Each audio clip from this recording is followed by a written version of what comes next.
வணக்கம் GS form, எல்லாரும் எப்படி இருக்கீங்க? அனதர் ஒரு பாட்காஸ்ட் எபிசோட். என்ன எபிசோட் அப்படின்னு கேட்டீங்கன்னா, ப்ரோ ஹைபிரிட் கார்ஸ் வாங்கலாமா வேண்டாமா? நீங்க தான் சொல்லணும். நான் ரீசெண்டாக நம்ம தமிழ் மோட்டார் 360 ப்ரோட்ட பேசிட்டு இருக்கிறப்போ அவர் சொன்ன டாபிக் தான் இது. இந்த ஹைபிரிட் கார்ஸ் வந்து இப்போது ஆக்சுவலாக டொயோட்டா ஹைரைடரில் இருக்குது, ஹோண்டா சிட்டியில் இருக்குது, அப்புறம் இப்போ சில கார்கள் எல்லாம் வரப்போகுது, இனோவா ஹை கிராஸில் இருக்குது. அதாவது அட்லீஸ்ட் ஒரு 40-50 லட்சம் அதிகபட்சம் பட்ஜெட்குள்ளே பார்த்தீங்கன்னா இதெல்லாம் இருக்குது. அப்படின்றப்ப இந்த ஹைபிரிட் கார் வாங்குறது யூஸ்ஃபுல்லாக இருக்குமா இருக்காதா அப்படின்றது தான் கேள்வி. நீங்கள் பொதுவாக ஹைபிரிட் பற்றி என்ன நினைக்கிறீங்க? இப்போ என்னை பொறுத்தவரைக்கும் ஹைபிரிட் அப்படின்னா மைலேஜ் நல்லா அதிகமாக தருது, பட் ஆனால் கொஞ்சம் எக்ஸ்பென்சிவாக இருக்குது. அதாவது அதே மாடலில் இருக்கிற காரை காட்டிலும் அவங்கள அந்த ஹைபிரிட் ஒரு இன்ஜினுக்காக நம்ம வந்து ஆல்மோஸ்ட் ஒரு 5 to 6 lakhs எக்ஸ்பென்சிவாக போடுற மாதிரி இருக்குது வருது. இதுக்கான காரணம் அது வந்து டாக்ஸா? டாக்ஸ். அதாவது ஒரு பேட்ரி அப்படின்னு பார்த்தீங்கன்னா அந்த கார்பன் எமிஷன் இருக்குதுல்ல, இப்போ அந்த கார்பன் எமிஷன் வந்து மிகப்பெரிய ஒரு காரணமாக காட்டி தான் வந்து இந்த டாக்ஸேஷன் ஸ்லாபெல்லாம் அமைச்சிருக்காங்க. அதே மாதிரி நிறைய கார்ஸ் வந்து, அதாவது பையர்ஸ் அதிகமாக வரக்கூடாது, பையர்ஸ் கொஞ்சம் ரெஸ்ட்ரிக்ட் பண்ணணும், ரொம்ப அதை லக்ஸரி ஐட்டம் மாதிரி பிளேஸ் பண்ணோன்னா தான் அந்த பையர்ஸ் குறையும் அப்படின்றதுக்காக அந்த டாக்ஸேஷன் ஸ்லாப் அதிகமாக வச்சிருக்கிறோம். ஏன்னா அப்போ தான் வந்து பப்ளிக் டிரான்ஸ்போர்ட்டேஷன் அதிகமாக பயன்படுத்துவாங்க அப்படின்னு சொல்கிறாங்க. பப்ளிக் டிரான்ஸ்போர்ட்டேஷன் நல்லா இருந்ததுன்னா நீங்கள் பாதி டிரான்ஸ்போர்ட்டேஷன் தான் பயன்படுத்துவாங்க. நீங்கள் பப்ளிக் டிரான்ஸ்போர்ட்டேஷனே எப்போ படிக்கட்டில் காலை வச்சா அது உடஞ்சு ஒழுகும், இந்த மாதிரி நிறைய விஷயங்கள் இருக்குது. அது கரெக்டு தான். கரெக்டு தான். அப்போது இந்த ஹைபிரிட் அப்படின்னு வரும்போது ப்ரோ, இப்போ நிறைய பேர் எடுக்கக்கூடிய காரணம் என்ன காரு சொல்லுவீங்க ஹைபிரிட்ல? என்ன பொறுத்தவரைக்கும் ஹைபிரிட்ல இப்போ ட்ரெண்ட்ல அதிகமாக எடுக்கிறாங்கன்னா கிராண்ட் விட்டாரால இருக்கிற ஹைபிரிட், ஹைரைடர்ல. அப்புறம் எனக்கு தெரிஞ்சு இனோவா ஹை கிராஸ் நிறைய பேர் எடுக்கிறாங்க. இன்னமும் உங்களுக்கு வெயிட்டிங் வந்து 6 to 7 months சொல்றாங்க ஹைபிரிட் வெர்ஷனுக்கு. இப்போ ஒரு சின்ன ஃபேக்டை பேசுவோம் ப்ரோ. இப்போ இந்த ஹைபிரிட்டுக்கும் நான் ஹைபிரிட்டுக்கும் உள்ள விலை வித்தியாசம் தான் இன்னைக்கு ஒரு கேள்விக்குறியா இருக்குது. இன்னைக்கு ஹைபிரிட்டுக்கு இருக்கக்கூடிய டாக்ஸ் ஸ்லாப் அப்படின்னு பார்த்தீங்கன்னா ஒரு சின்ன கம்பேரிசன் ப்ரோ. ஒரு பெட்ரோல் வண்டி 1200 சிசிக்கு கீழே இருந்து சஃபர் மீட்டருக்குள்ள இருந்துச்சுன்னா 29% டாக்ஸ் போடுறாங்க. இதுவே 1200 சிசி கீழே இருந்து சஃபர் மீட்டர் தாண்டி போயிடுச்சுன்னா 43% டாக்ஸ். 1200 சிசி தாண்டிட்டாலே முடிஞ்சு 50% டாக்ஸ். ஓகேங்களா? இப்போ இந்த டொயோட்டா ஹைரைடர்லையும் கிராண்ட் விட்டாராலையும் கிடைக்கக்கூடிய என்ஜின் வந்து 1500 சிசிக்கு 1500. அப்ப இதுக்கு டாக்ஸ் 50%. 50% கரெக்ட் இல்லைங்களா? அப்போ ஒரு நார்மல் உங்களுக்கு ஒரு ப்ராடக்ட் காஸ்ட் 5 லட்சம் ரூபாய் 2.5 lakhs டாக்ஸே வரும் தனியா. ஆமா. ஓகே. அப்போ இன்னைக்கு இவந்தோ மாருதி அண்ட் டொயோட்டா வந்து பாத்தீங்கன்னா அந்த குளோபல் கொலாப்ல, மாருதியில சுசுகி அண்ட் டொயோட்டாவோட குளோபல் கொலாப்ல வந்த ப்ராடக்ட் தான் இது. ஓகேங்களா? அப்படி வந்து மாருதி சுசுகி லோக்கலைசேஷன் செஞ்சுமே ஒரு 4 லட்ச ரூபா டிஃபரன்ஸ் எங்க வருதுன்னா, டொயோட்டாவோட ஹைரைடர் எடுத்துப்போம், அதுல வந்து எஸ் நான் ஹைபிரிட் டீம், எஸ் ஹைபிரிட் எடுத்துப்போம். கம்பேர் பண்ணீங்கன்னா இது 17 லட்சம், அது 21 லட்சம். சரிங்களா? ஒரு 4 லட்ச ரூபாய் வித்தியாசம் வருது.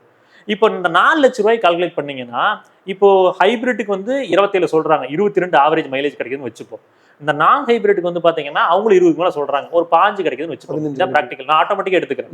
ஏன்னா உங்களுக்கு ஹைபிரிட் போகும்போது ஆட்டோமேட்டிக் டிரான்ஸ்மிஷன், ஆட்டோமேட்டிக் எடுத்துப்போம். அப்ப அந்த 15 அந்த பக்கம் 22, இதுல ஒரு 7 கிலோமீட்டர் டிஃபரன்ஸ் வருதுங்க. இப்போ விலை கால்குலேட் பண்ணுவோம். ஒரு லிட்டர் 100 ரூபாய்னு வச்சுக்கோம், அவரேஜா வச்சோம்னா ஒரு கிலோமீட்டருக்கு ஹைபிரிட்ல போடுறப்ப அப்ராக்சிமேட்லி 6 ரூபா 50 காசு, இங்க 4 ரூபா 40 காசு. அப்ப வித்தியாசம் ஹைபிரிட் போறப்ப உங்களுக்கு 2 ரூபாய் சொச்சம் தான் வந்து நீங்க பெனிஃபிட் அடையறீங்க ஹைபிரிட் போறப்ப. அப்போ 1 லட்சம் கிலோமீட்டர் ஓடுனாலுமே 2 லட்சம் ரூபாய் தான் செலவாகும். ஆமா. இப்ப நீங்க கால்குலேட் பண்ணுங்க, அந்த 4 லட்சம் ரூபாய நீங்க இந்த 2 ரூபா சொச்சத்தோட கால்குலேட் பண்ணீங்க அப்படின்னா 1,88,600 சொச்சம் கிலோமீட்டர் நீங்க டிராவல் பண்ணீங்கன்னா தான் நீங்க ஹைபிரிட்டுக்கு ஒரு காஸ்ட் இனிஷியலா இன்வெஸ்ட் பண்ணிருக்கீங்களா அதைவே எடுக்க முடியும். கரெக்ட். அப்போ நீங்க என்ன பண்றீங்க, ஒரு டெபாசிட் பண்ணிடுறீங்க. நான் 4 லட்ச ரூபா டெபாசிட் பண்ணிக்கிறேன், அந்த 4 லட்ச ரூபா டெபாசிட் நான் ஓட்டிக்கிறேன் அப்படின்ற மாதிரி தான். ஏன்னா இன்னைக்கு 1.80ங்கிறதெல்லாம் ஒரு வண்டியோட ஆயில் கலர் டிராவல் ஆயிருச்சு. ஆமா ஆமா. சரிங்களா? 1,80,000 ரூபாய் நீங்க ஓட்டணும் அப்படின்னா அந்த வண்டி மினிமம் 6 to 7 years டிராவல் ஆகும். நல்லா ஓட்டுறவங்களுக்கு நீ ஆவரேஜா ஓட்டுறவங்களுக்கு எல்லாம் பாத்தீங்கன்னா 1 lakh வரைக்கும் ஆல்மோஸ்ட் 10 years ஆயிருது. ஒரு கமர்ஷியலா ஓட்டுறவங்க, ஒரு டாக்ஸி ஓட்டுறாங்க, அவங்களுக்கு கம்பல்சரியா ரெகுலர் ஒர்க் இருக்கு, ஒரு 100 kilometers ஓட்டுறவங்கனால மட்டும்தான் இந்த 1,60,000 70,000 அச்சீவ் பண்ணுவாங்க. அதுவுமே 1,50,000 நிறைய கஸ்டமர்ஸ் என்ன பண்றாங்கன்னா காரை மாத்திடுறாங்க. அப்ப ஆப்வியஸ்லி வந்து ஹைபிரிட் வந்து பாத்தீங்கன்னா எந்த விதத்திலயுமே இப்ப இருக்கிற அந்த டாக்ஸேஷன் சிஸ்டம்ல நமக்கு உதவியா இல்ல. அப்ப எங்க உதவியா இருக்கும்? இப்போ உத்தரப்பிரதேஷ் கவர்மெண்ட்ல வந்து பாத்தீங்கன்னா ஹைபிரிட் கார்ஸ் எடுக்கிறீங்க அப்படின்ற பட்சத்தில் அது இப்போ கமர்ஷியலுக்கு மட்டும் தான் கொடுக்குறாங்க. என்ன அப்படின்னா உங்களுக்கு 1 லட்ச ரூபாய் சப்சிடி, அப்படி இல்லைன்னா எக்ஸ்ஷோரூம்ல இருந்து 15% சப்சிடி, இதை தான் அவங்க ஆஃபர் பண்ணி கொடுக்குறாங்க. ஹைபிரிட்ல நீங்க எடுக்கிறீங்க, அது கமர்ஷியல் பர்பஸ்க்கு ஓட்டுறீங்க, ஓன் போர்டுக்கு இல்ல. ஓன் போர்டு கொண்டு வந்தாங்க, பட் அதுக்கு வந்து ஒரு சில ஆட்டோ மேக்கர்ஸ் எலக்ட்ரிக்கல் இன்வெஸ்ட் பண்ண ஆட்டோமேக்கர்ஸ் அவங்களாம் போய் போராடி நிப்பாட்டிட்டாங்க. ஏன்னா எலக்ட்ரிக்கல்ல நான் பல கோடி இன்வெஸ்ட் பண்ணிருக்கிறப்போ ஹைபிரிட் நீ கொடுத்தனா எலக்ட்ரிக் பக்கம் யாரும் வர மாட்டாங்க. இப்போ அதுலதான் மாருதியும் சரி, மாருதி சுசுகியும் சரி, டொயோட்டாவும் இப்போ என்ன பண்றாங்கன்னா சீரிஸ் ஹைபிரிட் எடுத்துட்டு வராங்க.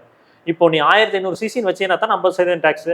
அப்ப நான் 1200 சிசிக்கு கீழே கொண்டு வரேன், அது 29% டாக்ஸ். அப்போ francs hybrid, Swift, Baleno hybrid எல்லாமே 1200 சிசி. நீங்க இப்போ ஸ்விஃப்ட் டிசைர்ல பாக்குறீங்களா, ஸ்விஃப்ட்ல டிசைர்ல பாக்குற 1.2 லிட்டர் 3 சிலிண்டர் ஹைபிரிட்டோட பேர் ஆகி வருது.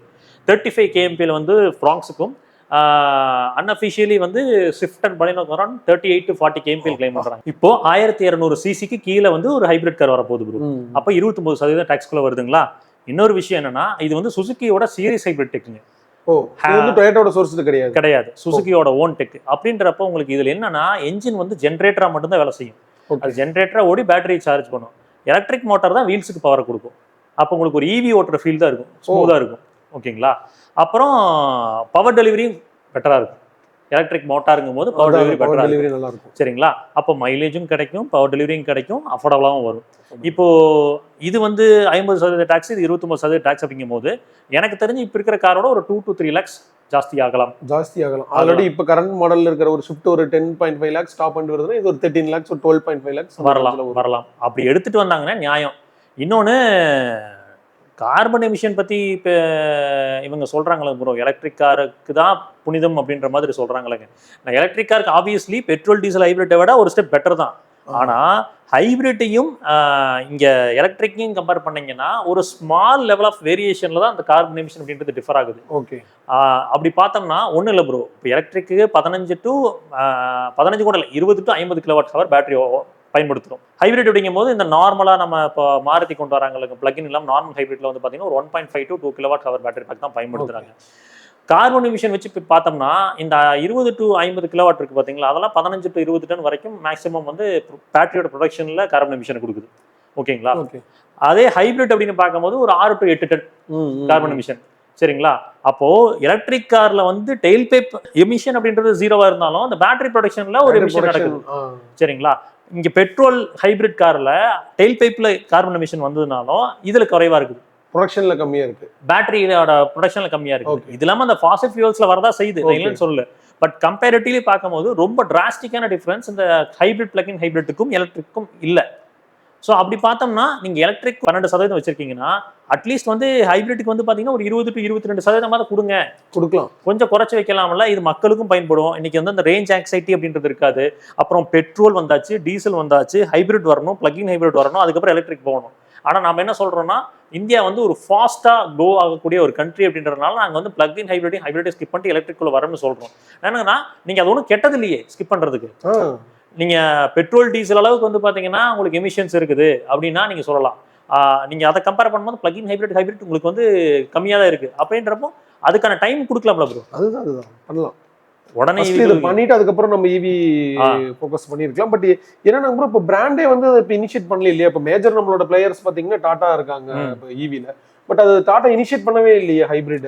காரணம் என்னன்னா பிரதர், இப்போ ஹைபிரிட் தொழில்நுட்பம் அப்படின்றது ஆல்ரெடி வந்து டொயோட்டாட்ட இருக்கு, சுசுகிட்ட இருக்கு, ஹோண்டாட்ட இருக்கு, ஹிண்டாயிட்ட இருக்கு.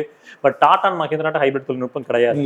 அப்போ ஹைபிரிட் தொழில்நுட்பத்தில் R&Dல இறங்கி அதில் இன்வெஸ்ட் பண்ணி நான் புதுசா வர்றதுக்கு நான் அடுத்து இருக்கக்கூடிய எலக்ட்ரிக்ல பண்ணிடுறேன் அப்படின்றப்போ நான் இவங்களாம் எலக்ட்ரிக் வரும்போது நான் அதுல மாஸ்டரா இருப்பேன். கேள்விப்படும் போதும் எலக்ட்ரிக் மேனுஃபேக்சரிங்கிறது வந்து கொஞ்சம் ஈஸியான ஒரு விஷயம் மாதிரி சொல்றாங்க. ஆட்டோமொபைல்ல பொறுத்த வரைக்கும் எலக்ட்ரிக் கேஜெட்ஸ் மாதிரி தான் உங்களுக்கு ஆயிடுது. எல்லாமே பிளக் அண்ட் பிளே மெத்தடுங்கிறதுனால நீங்க எலக்ட்ரிக் கார்ஸே பாருங்க, நிறைய புது பிளேயர் சொல்ல வருவாங்க. அதாவது ஒண்ணு இல்ல, MI brand mobile brand, Xiaomi brand வந்து இப்போ காரை தயாரிக்கிறாங்க. நிறைய மொபைல் பிராண்ட்ஸ் எல்லாம் இப்போ வராங்க. அதுதான் ஓலா காரை தயாரிக்கிறாங்க. ஓலா ஆல்ரெடி ஓலா ஓலா ஓலா ஓலா ஓலம்மா மாதிரிதான் இருக்குது பைக்லயே. நீங்க அடுத்து கார்லாம் வந்ததுன்னா என்ன நிலைமை யோசிக்க. என்னன்னா ஒரு விதிமுறையே கிடையாதா? ஆல்ரெடி இன்னைக்கு தேதியில ஓலா பிராண்ட்ல நடக்கிற பிரச்சனைகள் மாதிரி வேற எந்த பிராண்ட்லயும் கிடையாது. ஆனா இத வந்து ஸ்கூட்டில ஒரு 2 வீலர்ல ஒரு 1008 பிரச்சனை வருது. ஒரு வண்டி எடுத்தோம்னா ஸ்டார்ட் ஆகி போக மாட்டேங்குது.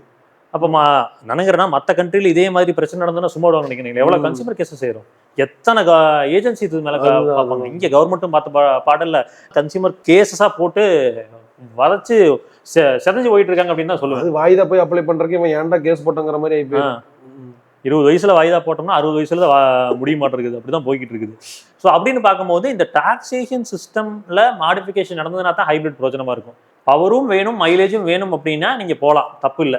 ஆனா இந்த காம்ப்ரமைஸை யோசிச்சுக்கோங்க, இந்த டிஃபரன்ஸ். அதாவது இந்த 1,88,000 கிலோமீட்டர் ஓட்டுனீங்கன்னா தான் நீங்க ஹைபிரிட்டுக்கு போட்ட காஸ்ட்டை எடுக்க முடியும். இதுதான் ப்ராக்டிக்கல். இது பரவாயில்லைங்க ப்ரோ. இப்போ இதுல வந்து 4 lakhs டிஃபரன்ஸ் தான் இருக்கு. நீங்க சொல்ற ஹைபிரிடுக்கும் ஹை ரைடருக்கும், நார்மல் நான் ஹைபிரிட் ஹை ரைடருக்கும். பட் அதே நீங்க இனோவா ஹை கிராஸ் எல்லாம் போனீங்கன்னா almost 11 lakhs to 9 lakhs difference வருது. நீங்க இனோவாவோட பேசிக் GX மாடல் பாத்தீங்கன்னா 24 lakhs 24.5 ஆன் ரோட் வருது. அதுவே இனோவாவோட ஹை கிராஸ்ல இருக்கிற VX ஹைபிரிட் பாத்தீங்கன்னா 33 lakhs வருது.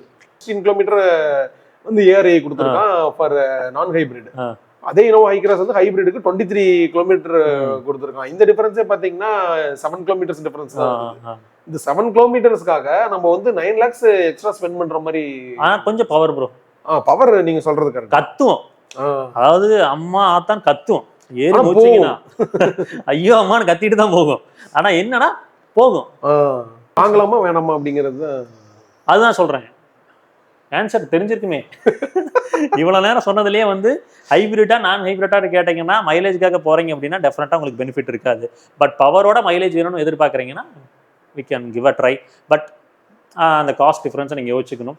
ஃப்ராங்ஸ், பலினோ, ஸ்விஃப்ட்லாம் வந்துச்சுன்னா ட்ரை பண்ணலாம். ஏன்னா அது அஃபோர்டபுள் செக்மெண்ட்ல தான் வரும். ஏன்னா இன்னைக்கு ப்ரோ ஒண்ணுமில்ல ப்ரோ, இன்னைக்கு ஒரு EV 13 லட்சம், அதே 13 லட்சத்துக்கு ஒரு ஹைபிரிட், சரிங்களா? EV 13 லட்சத்துக்குள்ள தயாரிச்சாங்கன்னா எனக்கு தெரிஞ்சு வந்து ஒரு ப்ராக்டிகலா 250 கிலோமீட்டர் ரேஞ்ச் கொடுக்குற மாதிரி வைக்கணும் வைங்க. இந்த பக்கம் வந்து ஒரு ஹைபிரிட் காரு 35 கிலோமீட்டர் மைலேஜ் அப்படின்னா எதுக்கு போவீங்க? ஹைபிரிட் தான் போவேன்.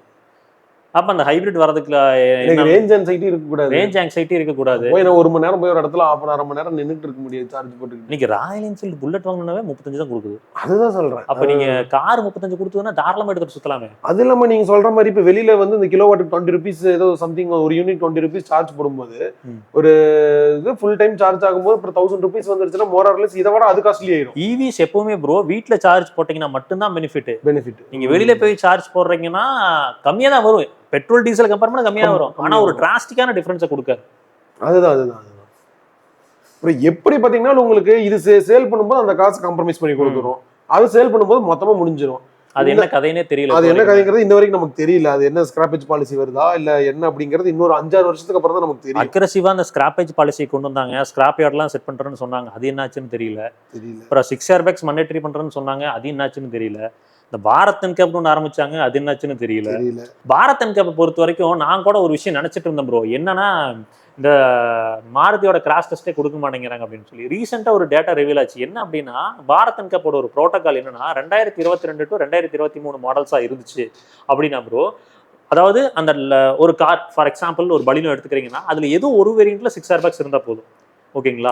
இருந்தா போதும். அதுக்கப்புறம் வந்து இந்த 3 star வாங்குறதுக்கு எலக்ட்ரானிக் ஸ்டெபிலிட்டி ப்ரோக்ராமும் சீட் பெல்ட் ரிமைண்டரும் மேண்டேட்டரியா இருந்துச்சு, ஓகேங்களா? அதுக்கப்புறம் 6 airbags வந்து டாப் ஆஃப் த லைன்ல கொடுத்திருந்தா கூட நீங்க வந்து ஸ்ட்ரக்சர் நல்லா இருக்கு, பெட்டரா பர்ஃபார்ம் பண்ணுது இந்த சென்ஸ் அப்படிங்கும் போது 5 star வாங்கலாம். பட் இப்ப இருக்கிற புரோட்டோகால் என்ன தெரியுங்களா? மினிமம் 6 airbags அப்படின்றது மண்டேட்டரி. எல்லா வேரியன்ட்லயும் 6 airbags மறுபடியும் பண்ணிட்டாங்களா? பாரத் என்கேப்போட புரோட்டோகால்ல சொல்றேன். ஓகே 6 airbags மண்டேட்டரியா இருந்தாதான் 3 ஸ்டாரே வாங்க முடியும். ESPங்கிறது மண்டேட்டரி, அதாவது ஆக்டிவ் பாசிவ் சேஃப்டி ஃபீச்சர்ஸை மண்டேட்டரியா கொண்டு வராங்க. அப்படின்றப்போ பலினோ, பிரெஸா, கிராண்ட் விட்டரா இது மூணுமே டாப் ஆஃப் த லைன்ல தான் வந்து 6 airbags கொடுத்துருந்தாங்க, ஓகேங்களா? அதனாலதான் 2023 கொடுத்த கிராஷ் டெஸ்ட் இப்போ வரைக்குமே வராம இருக்குது. ஏன்னா ஸ்ட்ரக்சர் வைஸ் பெட்டரா இருந்தாலும் இந்த 6 airbags அப்படின்றது இருந்துச்சுன்னா தான் அவங்க ஸ்கோர் அனௌன்ஸ் பண்ண முடியும். ப்ராசஸ் என்னன்னா ப்ரோ, ஸ்கோரிங் என்ன அப்படின்றது பாரத் என்கேப் பிராண்ட் கிட்ட கொடுத்துருவாங்க. அதை ரீகன்சல் பண்ணிட்டு நீங்க வந்து இதோட பப்ளிஷ் பண்ணலாமா இல்ல கரெக்ஷன் செய்ய தயாரா? கரெக்ஷன் இந்த சென்ஸ் வந்து நீங்க 6 airbag கொடுக்க தயாரா? இப்போ நீங்க 6 airbags கொடுத்தீங்கன்னா நான் 5 star கொடுக்குறேன், நீங்க 6 airbag கொடுக்கலன்னா 3 star தான் கொடுக்குறேன் அப்படின்னு நின்றுட்டு இருந்தது. ஓகே, இப்போ கிட்டத்தட்ட 2 வருஷம் ஓரியாட்டம் முடிஞ்சதுங்களா? அந்த ஓரியாட்டத்தில் இடையில என்ன பண்ணாங்க, 6 airbags வந்த அதே 5th gen Heartect platform வந்து டிசைர் கொண்டு குளோபல் என்கேப் கொடுத்து கிராஷ் டெஸ்ட் வாங்கிட்டு வந்தாங்க. அப்போ பாரத் என்கேப் வாங்கல, ஓகேங்களா? இப்போ பிரெஸா வந்து ரீசெண்டா அப்டேட் பண்ணியிருந்தாங்க 6 airbags சீட் பெல்ட் பேசஞ்சர் அந்த சீட் பெல்ட்ஸ் இருக்கு பாத்தீங்களா, அதுக்கு வந்து ஹைட் அட்ஜஸ்டபிள் கொடுத்துட்டாங்க. ரியர்ல 3 பேருக்கு head rest 3 ELR seat belts, ஓகேங்களா? இது எல்லாமே கிராஷ் டெஸ்ட் நார்ம்ஸ்க்கு என்னெல்லாம் தேவையோ அதெல்லாம் அப்டேட் கொடுத்தாச்சு. ஓகே, மோஸ்ட் ப்ராபபிலி அடுத்த மாசம் ரிசல்ட் வந்துடும் பிரசாதம். இப்போ அவங்க என்னன்னா, நான் ஒரே விஷயம் தான் கேட்குறேன், இந்த கிராஷ் டெஸ்ட் ரிசல்ட்டுக்காக அப்டேட் பண்ணி தொலைகிறத ஸ்டாண்டர்டா தான் கொடுங்களேன். ஒரு ஸ்விஃப்ட்டுக்கு கூக்கி 6 airbags கொடுக்குறீங்க, டிசைருக்கு 6 airbags கொடுக்குறீங்க, நீங்க கிராண்ட் விட்டரா அவங்களோட ஃபிளாக்ஷிப் மாடல் ஏன் கொடுக்க மாட்டேங்கிறீங்க? கொடுத்தா தான் அந்த செக்மெண்ட்ல எல்லா பிராண்டுமே 6 ஏர்பேக்ஸ் பண்ணிட்டாங்க. இவங்க மட்டும் தான் உட்காந்துருக்காங்க. இன்னைக்கு வர ஒரு சோனட்டா இருந்தாலும் சரி, வென்யூவா இருந்தாலும் சரி, கிரெட்டா எல்லாமே 6 ஏர்பேக்ஸ் ஸ்டாண்டர்டா இருக்கும்போது கிராண்ட் விட்டாரா பண்ணலாம். ஏன்னா கிராண்ட் விட்டாரா ஏன் பண்ணணும்னா இவங்களோட ப்ராடக்ட் ஸ்விஃப்ட் 6 ஏர்பேக் இருக்கும்போது கிராண்ட் விட்டாரா 6 ஏர்பேக் இல்லைன்னா எப்படி கஸ்டமர் அக்செப்ட் பண்ணிக்குவான்? 10 லட்ச ரூபாய் 7 லட்ச ரூபாய் எடுக்கிற கார்ல 6 ஏர்பேக் இருக்குது, நான் 15 லட்சம் இன்வெஸ்ட் பண்றேன், எனக்கு 6 ஏர்பேக் இல்ல 18 லட்சம் இன்வெஸ்ட் பண்றேன் 6 ஏர்பேக் இல்லைன்னா கஸ்டமர் எப்படி? இன்னொன்னு ப்ரோ, ரசால பை சேர்த்திருக்காங்க 5000 to 18000 ஏறி இருக்குது 6 ஏர்பேக். இந்த 5000 18000 ஏத்திட்டு அந்த 6 ஏர்பேக் வைங்களே, வேண்டாம்னு சொல்லிட்டு போயிருவாங்களா? இல்லைன்னா நினைக்கிறேன்னா சரி அப்படி வைக்கலையா, காஸ்ட் கம்மியா நீ மக்கள் கொடுக்கணும்னு நினைக்கிறேன். அந்த 18000 வந்து எக்ஸ் ஷோரூம்ல 18000ங்கிறது ஆன் ரோட்ல 30-40,000 வந்துடும் பயப்படுறியா? Sigma optional, Delta optional, 6 airbags வை, வேணுங்கிறவங்க 6 ஏர்பேக் எடுத்துட்டு போறாங்க. உயிர்மேல் அக்கறை இருக்கவங்க எடுத்துட்டு போறாங்க. எங்க போய் சொல்றேன்னு தெரியலங்க. ஹைபிரிட் எடுக்கிறாப்புல இருந்தா வெயிட் பண்ணுங்க. இப்போ இந்த ஃப்ராங்ஸ், ஸ்விஃப்ட், பலினோலாம் வருது இல்லைங்க, அதெல்லாம் செக் பண்ணுங்க. அதுதான் வந்து பெனிஃபிட்டா இருக்கும். இப்போ இருக்கிறது வந்து பாத்தீங்கன்னா மைலேஜ் ஓரியன்டா பெனிஃபிட்டா இருக்காது, but powerful as well as மைலேஜும் கிடைக்கணும் அப்படின்னா மேபி பெனிஃபிட்டா இருக்கும். ஓகேங்களா ப்ரோ? ஸோ எங்களுக்கு தெரிஞ்ச விஷயங்களை ஷேர் பண்ணியிருக்கேன். பிடிச்சிருந்தனா லைக் பண்ணி ஷேர் பண்ணுங்க. பிடிக்கலன்னா எந்த விஷயம் பிடிக்கல அப்படின்றத கமெண்ட்ல மென்ஷன் பண்ணுங்க. இன்னொரு வீடியோல சந்திக்கலாம். அது வரைக்கும் எப்பவுமே சொல்றதா, ரோட்ல போய் வரப்ப உங்களை நம்பி எப்படி ஒரு குடும்பம் இருக்கோ அதே மாதிரி ரோட்ல போய் வர சக மனிதர்களை நம்பி நேசிக்கிற குடும்பம் இருக்கு. அதை சதைச்சிட வேணாம். பத்திரமா போய் பத்திரமா வாங்க. டரா, take care, bye bro. Bye. நன்றி.